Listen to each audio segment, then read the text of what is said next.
दोस्तों स्वागत है आप सभी का राजपूताना वीडियो में। तो फाइनली हम लोग पहुंच चुके हैं मदनपुर देवी स्थान। तो आइए आप सभी को भी मदनपुर का दर्शन कराते हैं। तो बने रहिए वीडियो के साथ।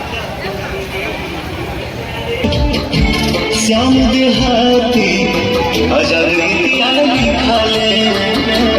पवन तो गावी की भजन सिखाले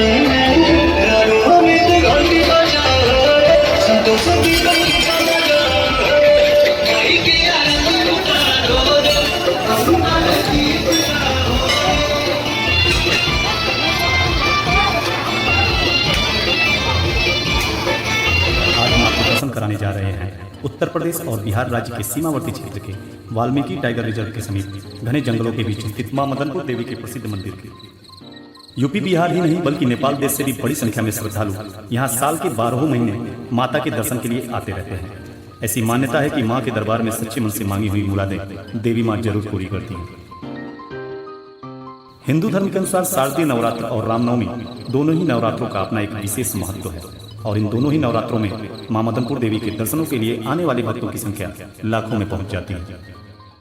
कुशीनगर जिले के उत्तरी छोर पर स्थित पनिहवा रेलवे स्टेशन और बिहार राज्य के वाल्मीकि नगर रेलवे स्टेशन के बीच स्थित मां के इस मंदिर तक आप गूगल मैप की सहायता से बड़े ही आसानी से पहुंच सकते हैं। दोस्तों, जितना प्राचीन यहाँ का मंदिर उतना ही अनोखी यहाँ की कहानी। स्थानीय लोगों और किंवदंतियों के अनुसार बहुत समय पहले यहाँ के घनघोर जंगलों में भोजन की तलाश में निकली 2 लड़कियां अपने घर जाने का रास्ता भटक गईं।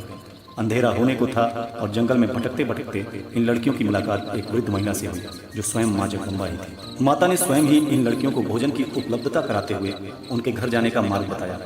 घर की तरफ लौटते हुए इन लड़कियों को माता ने आशीर्वाद स्वरूप वरदान मांगने को कहा। माता की बात को हंसी मजाक में लेते हुए दोनों लड़कियों ने पुत्र प्राप्ति की इच्छा कर डाली, जिसे माता ने सहज ही स्वीकार करते हुए यह वरदान दे डाला।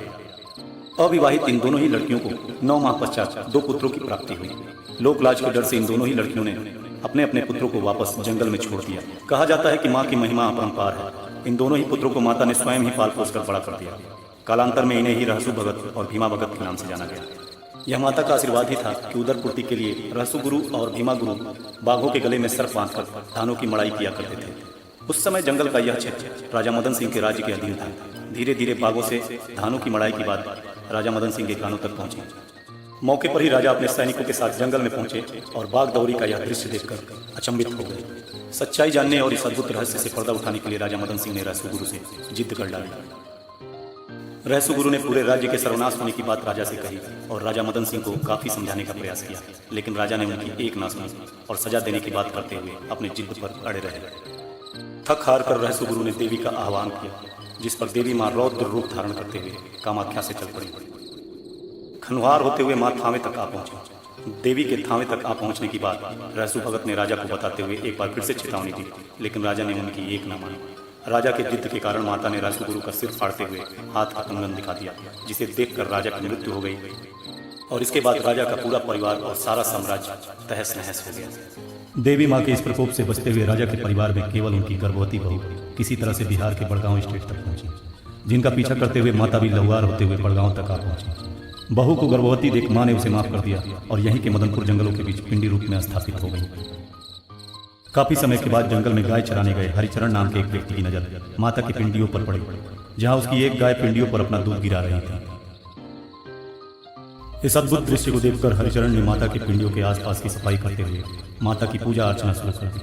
हरिचरण की भक्ति से प्रसन्न होकर माता ने उन्हें स्वयं दर्शन दिया। इस बात की चर्चा जल्द ही पूरे क्षेत्र में फैल गई। जैसे ही यह बात बड़गांव स्टेट तक पहुंची, तत्कालिक राजा ने यहाँ पिंडी की जगह मंदिर का निर्माण करा दिया। बाद में यही मंदिर आगे चलकर आज माता मदनपुर देवी स्थान के नाम से जाना जाता है। हालांकि कालचक्र के इस बड़े समय में यह मंदिर अब नए रूप में दिखाई देता है, परंतु इसकी रमणीयता और प्राचीनता आज भी बरकरार है।